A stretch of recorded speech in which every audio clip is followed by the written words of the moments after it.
Good evening, punters, and welcome to another episode of The Tripod, where we break down every NRL game every week from a betting perspective. Obviously, not the full round done because the Bulldogs-Roosters game got postponed until tomorrow, but we will be recapping the 7 games that we have seen so far, and it has been a very good round for us, going 14-6 on best bets. Oh, is that right? I wish we went 14-6, 11-6. 11-6. Sorry, I'm getting confused with 14 wins from last week. 11-6 on best bets. It takes us to, I think, 62% for the season, which is very good.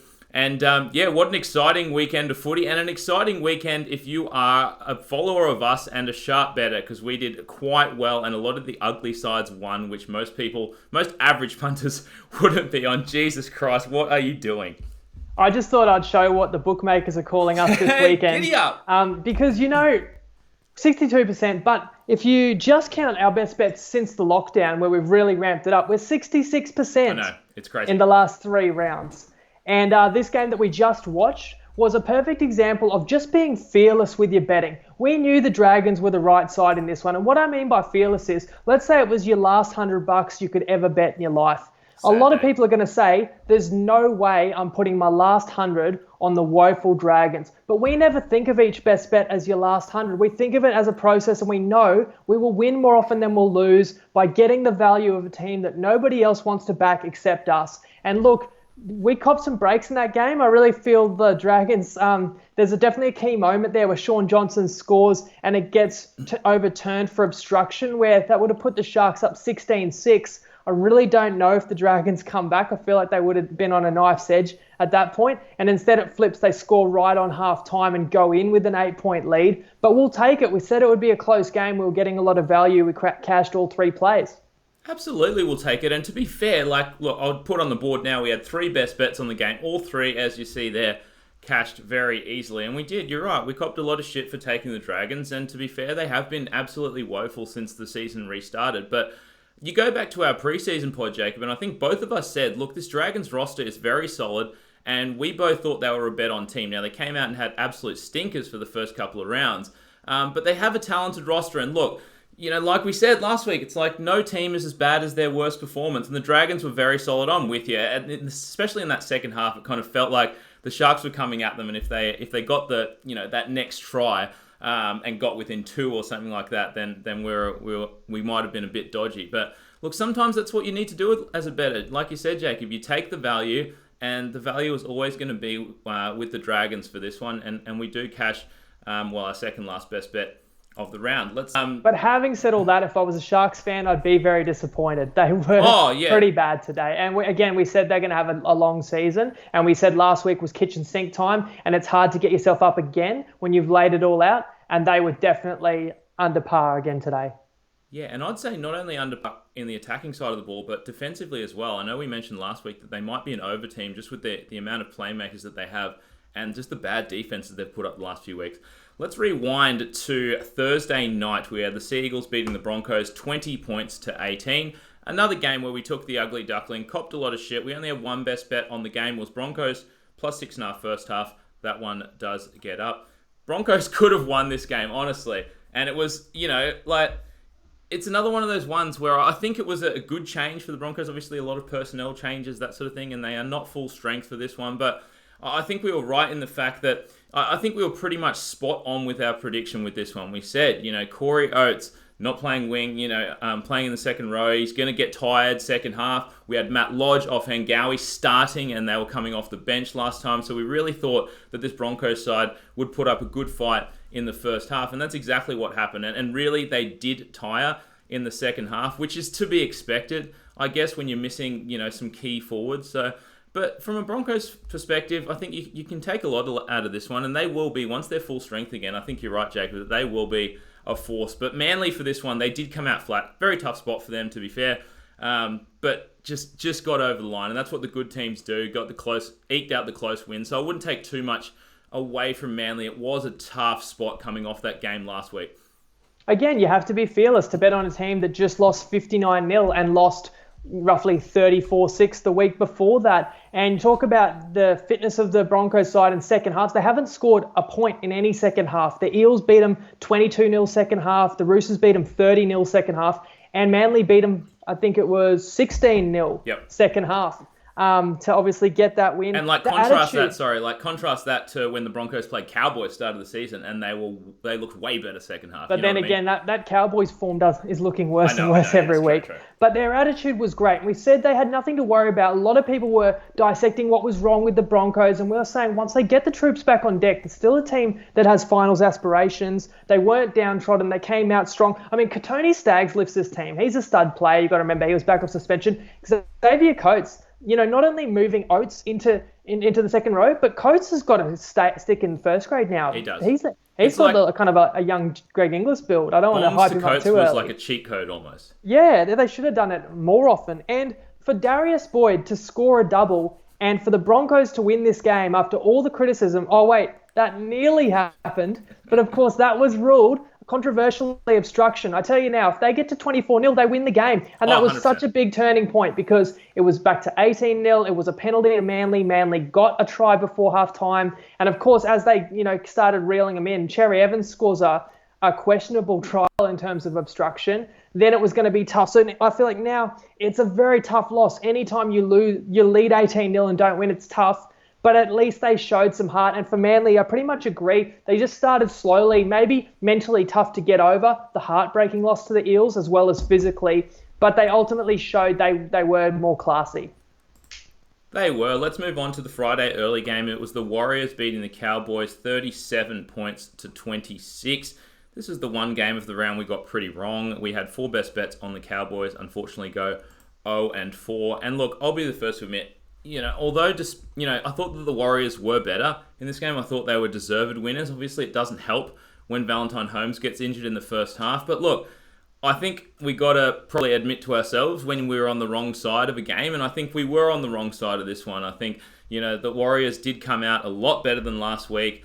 And maybe we should have probably listened to ourselves in the fact that, take the ugly duckling. And the ugliest duckling was probably the Warriors after last week. I mean, yeah, and from a Cowboys perspective as well, I know that you say, Jacob, and most people say, Taumalolo just carries that forward pack, but he wasn't probably the same Taumalolo that we're used to seeing. I mean, only 120 metres when we're used to seeing him get over 200.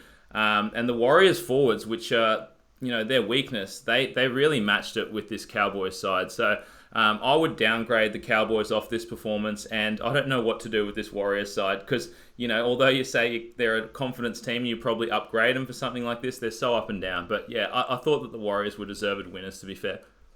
I mean, our bets against the Warriors this week really wasn't that we thought the Warriors would be bad. I just thought that the Cowboys would knuckle down and that they, off a terrible home loss, should come in focused and be too good, especially once we knew Taumalolo was back. I'm not going to make an excuse, but just to kind of explain the process. Obviously, we don't share a best bet unless we've got a level of confidence. We had 4 plays on the game, like -5.5, and it closes 7.5. So going to the game confident. And again, not an excuse, but Valentine Holmes gets injured first carry. And as soon as you lose your fullback on his first touch of the game, my confidence was well, now I feel it's 50-50. Like, I don't feel like we've got 4 good plays on this anymore because we've just lost the starting fullback. McLean gets injured a few minutes later.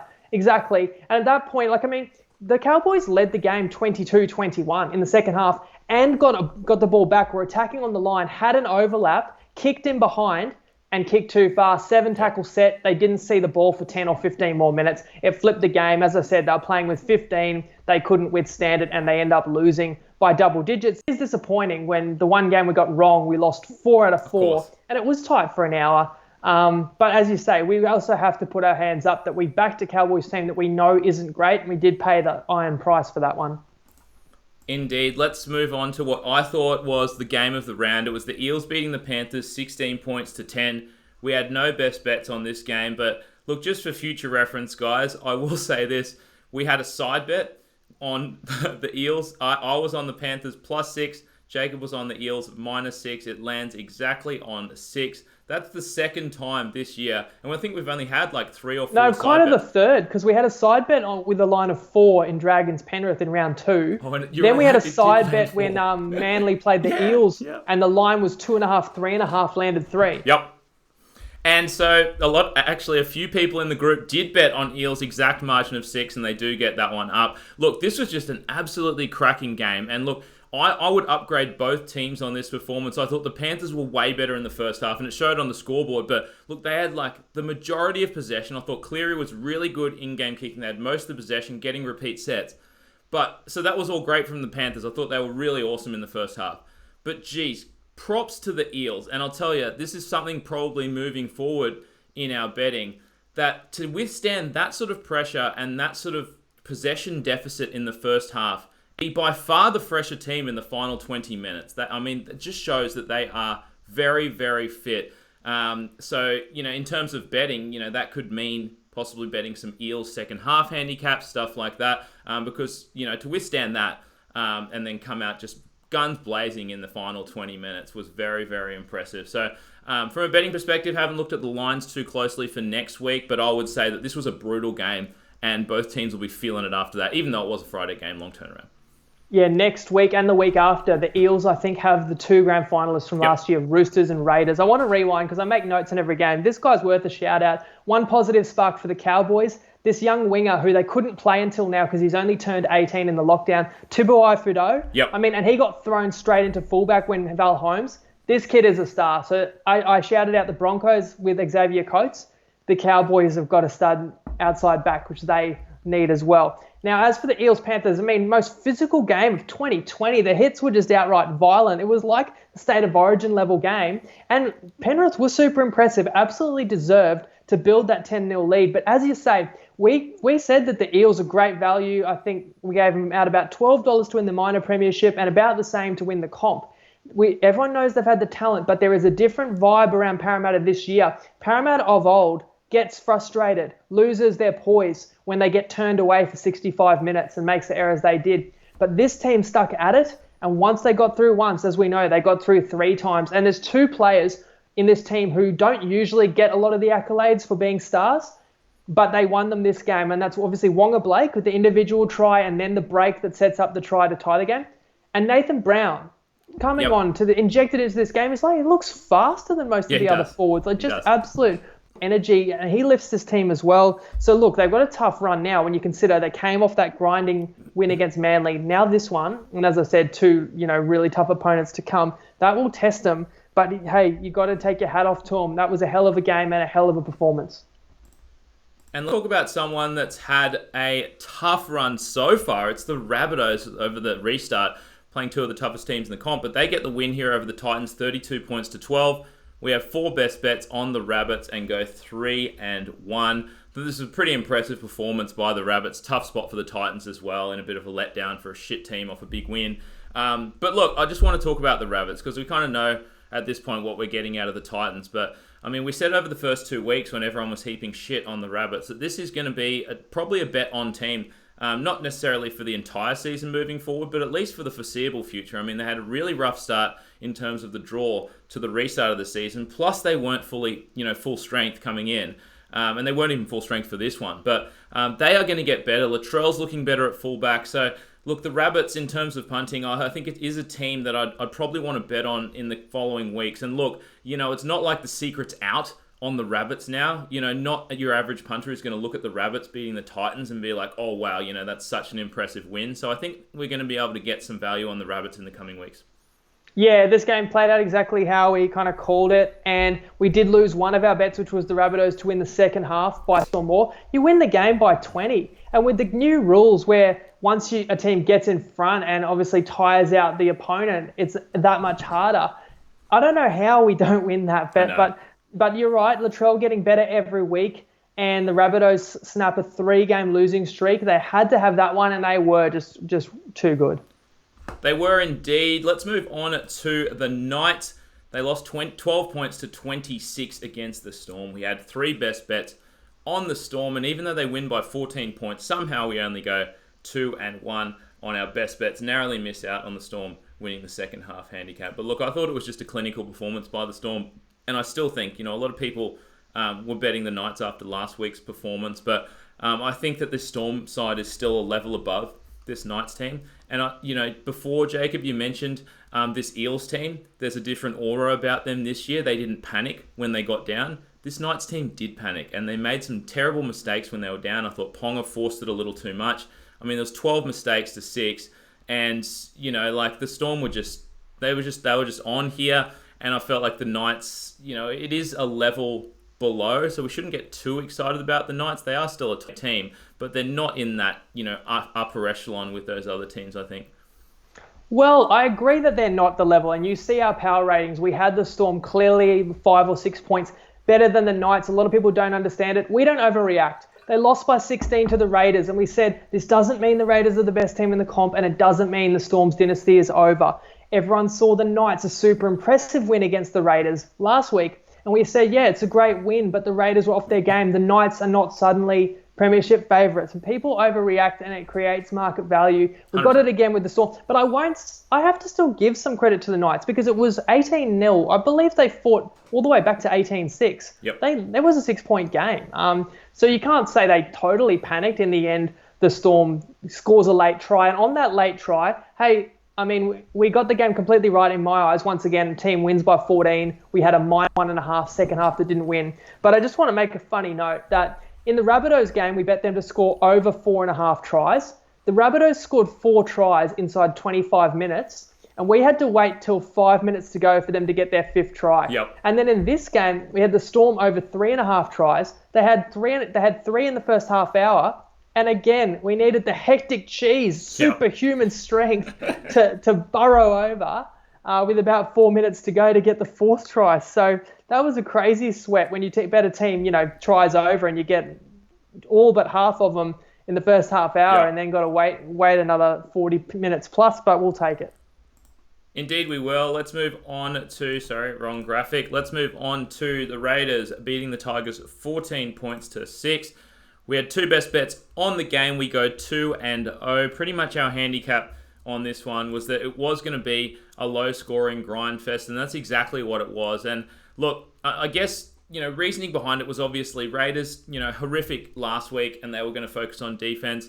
Tigers, just a defensive-minded team, and I think moving forward, I know I won't overreact for one game, but I think I've seen, enough over the restart of the season to confidently say that, both of these teams are under teams in my eyes. The Raiders once again started very slowly in this one in the first half. That's 2 weeks in a row now. And look, I'm not going to be the one that says, now the Raiders are going to start slow every week. In fact, I'd probably be inclined to think that the opposite will happen next week, given how slow they've started over the past couple of weeks. So, I mean, this Raiders side, like you said, Jacob, probably a little bit overrated. And this Tigers side just couldn't capitalise. They had a lot of ball in the first half, and to be fair, I just thought that the playmaking wasn't good enough. I think Benji will get his spot back next week, and I think he'll be fired up and ready to go with a point to prove next week, but just not enough spark in attack for the Tigers to take advantage of the possession they had in the first half.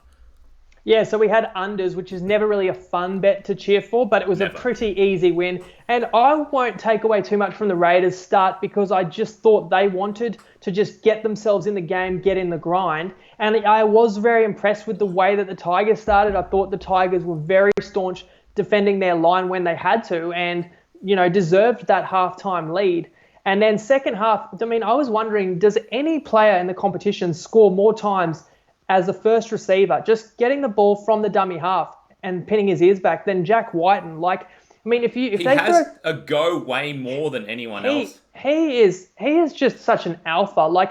If you throw a ball to a Josh Papali or a Taumalolo, the defense knows there's half a chance he's going to charge at you and they can throw 4 people in front of him. But with Whiten, he doesn't actually run the ball that much. So when he does, because he's got that threat that he could kick or pass, it's so hard to stop. He scores the try that gets their noses in front second half. And the big turning point, Russell Packer, who I think hadn't played an NRL game for over 400 days, just a reaction, kind of tugs down Rapana on a quick tap, gets a sin bin. The Raiders score a try off a kick within 60 seconds of that and a sideline conversion. And then the Tigers were playing without a man for, the next 10 minutes, man down. And they never could get themselves back in the game. And actually, we had either team 1-12. The Raiders were up 8. And, that would have been a killer blow for them to score a late try and, say, win the game by 14 because they deserve it. It was absolute grinding arm wrestle of a game. And it's funny, punting is cruel because we all know we lost 60 units worth of multis.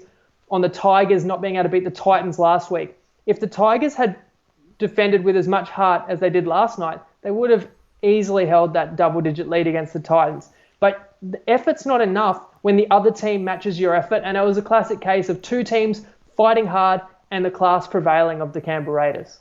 And it is a little bit disappointing now that you remind me. That's a couple of weeks in a row that we've lost by one leg on some pretty epic multis. Including this week, the multi-Dragons straight up. We had Eels, we had the Storm, we had the Bunnies, and the one loss, the Cowboys. Yep, indeed. So we get money back on that head-to-head. And it is pretty brutal for you followers. But look, we've been doing very well on the single bets. And as you know, we've said many a time that you should be putting a lot more money on your singles than you are on the multis. So even though we've been pretty unlucky with some of the big multis, we've still won way more singles than we have lost. And we've still won money on our Ladbroke same-game multis and our Sportsbet same-game multis and that kind of thing. So, look, if you're a first-time listener, thanks for joining us. If you're a long-time listener, thanks for tuning in once again to our Round 5 recap. And we're gunning for three winning weekends in a row. I was thinking... And of course, we've got a best bet on tomorrow, just to remind people. And if you're listening to this through the week, remember that there was one game still to go. So we've got the Bulldogs plus 18.5 tomorrow in the Monday night game. And I'm looking forward to Monday night footy. That takes me back. Yeah. I'm not complaining about having a game to watch tomorrow night. So we'll see how that one goes, of course. But either way, it's been a fantastic week for us. Definitely been a fantastic week. Hopefully we can top it off on Monday night. Thanks again for tuning in, guys. We'll see you Wednesday night, 6 p.m. to break down round 6. See you then. Lego.